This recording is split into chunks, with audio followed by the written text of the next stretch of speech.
So about 6 months into, we were getting traction primarily in the San Francisco Bay Area.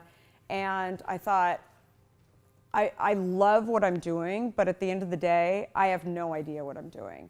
And so a friend I was talking to from AOL said, you guys have built this great product around the Bay Area. You should really reach out to this guy that I know from Coca-Cola and tell him about what you guys are doing in the Bay Area. And I thought, yeah, I've launched something. I'm really excited about it. I love the process of actually launching it, but it's a lot of work and I need to hire people or go raise money or whatever in order to really grow this in the right way.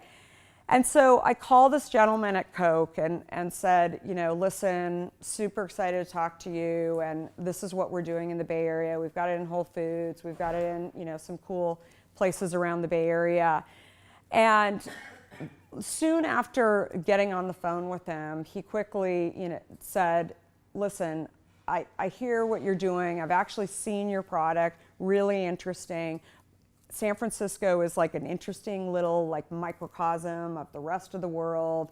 You and your other women that you hang out with are shopping at Whole Foods. Whole Foods is never really going to make it. It's kind of this thing that's going on, and and you guys are all a little earthy crunchy out there in San Francisco. And there were lots of things that he said along the way that I thought, who is this guy? But then he said, finally, he said, sweetie, Americans love sweet, and your product isn't going to work. And I thought, did he just call me sweetie across the phone? And who is this guy? I've never met him before. And then I started making excuses for him, saying, he's from Atlanta, and maybe they say that in Atlanta, I don't know. But pretty soon I come back to the phone and basically think, wow, I've got this guy on the phone with one of the largest beverage companies in the world, and he's sitting there telling me that my product won't work. And I know that my product will work because I've had it in different stores throughout the Bay Area, and people are buying it. And so he's going down one river and I'm going down the other river, and he's got a lot more money than I do, and he could turn around really quick, turn the ship around really fast and come back down my river. So I just sat there and listened, and which is a major point that I tell entrepreneurs all the time. I said, listen, Steve Jobs used to talk to Bill Gates as much as he could because he felt like he could learn from somebody even though they're a competitor. And I thought, here's a major piece of learning that I can actually get this guy on the phone and he can talk to me about how, my product sucked or whatever. But at the end of the day, I basically knew that he wasn't committed to creating a product that was actually healthy for you. He was interested in making sure that people were going to continue to be addicted to sweet. And I saw it so clearly while I'm on the phone with him, and I thought, I actually need to do this product because it will never get done if I don't do it.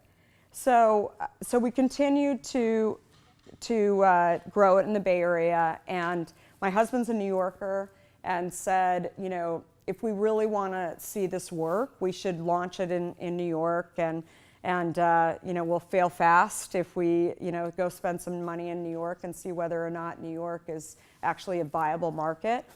And so we did that and soon saw that we were getting the same type of traction in New York, and which was super, super exciting and really led us to believe that this would be a significant product eventually.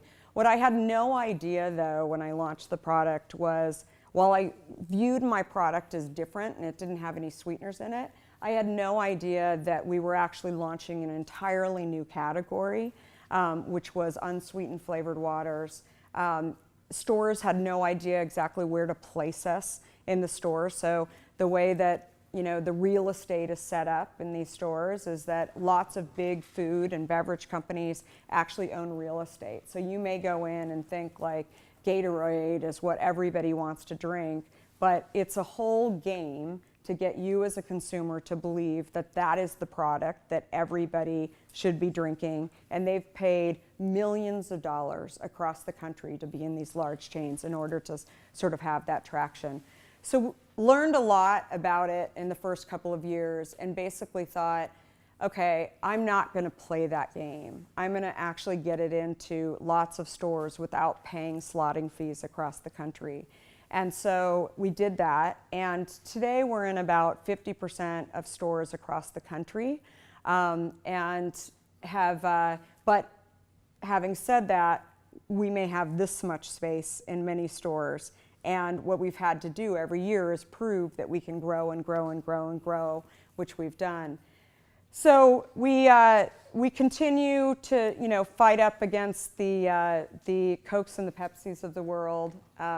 We've had many conversations. I continue to have conversations with many people, and it's always a fun conversation with all of the soda companies, because what I've realized is that it really is what I thought initially, that these they're not interested in creating products that actually make me healthier. They're interested in making products that actually get me addicted to a product that is sweet. And whether that's sugar or diet sweeteners, it's really kind of a sick thing. And I thought that this is, and it doesn't stop with soda. It's chips, it's ice cream, it's lots of different categories across the world. And so, so we've continued to grow the company, and primarily had focused on the coasts initially, and then grew it into the rest of the country, and figured out how to piece together distribution without using, you see all those Coke and Pepsi trucks across, without having a partnership with them, you don't get those Coke and Pepsi trucks, and it's a very expensive business to be able to compete in. I would say that we're one of the only independent companies. We'll do just shy of $100 million this year. We're a profitable company. We are the largest independent beverage company that is not using Coke and Pepsi, doesn't have an investment from Coke and Pepsi across the US. And we've been patient in doing it. So I wasn't in a hurry to actually load up lots of stores, go and pay for it. I wanted the consumer to get to a point where we are today.